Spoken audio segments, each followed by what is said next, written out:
Okay, this is the basement. So there is water that's coming in. And this area right here gets wet. So right here in this corner, I'm gonna put a well. We need to put a well. Dig a hole right here, probably down about 2 feet. Um, the depth of the bucket. So we can make a well here. We're gonna put a top on it, and then we need to PVC off of the sump pump.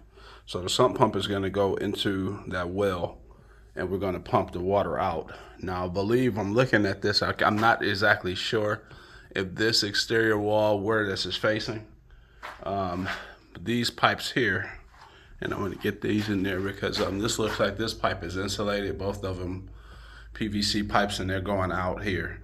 I'm not sure where, if this is just for drainage that was just there just in case, when the contractor put this here so someone can pump out of it or not.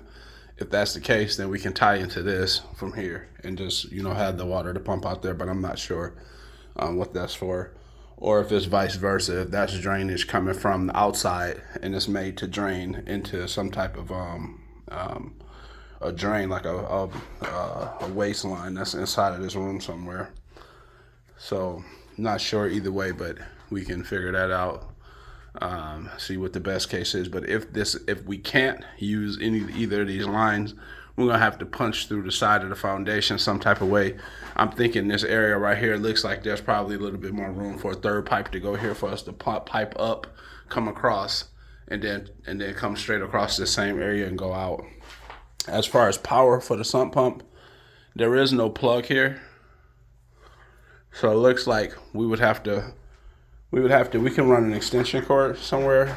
It looks like there's this sub panel right here. I'm not sure what it's for, but either we can tie into that, but I'm pretty sure we could also, stabilize one of these lines and just plug it in. We got some other stuff going on, so we probably would have to stabilize it and plug it in somewhere and have that done. So that's pretty much the inside part of this project that's gonna have to be done. So it's just really creating this sump pump here, and then so the water can be evacuated. All right.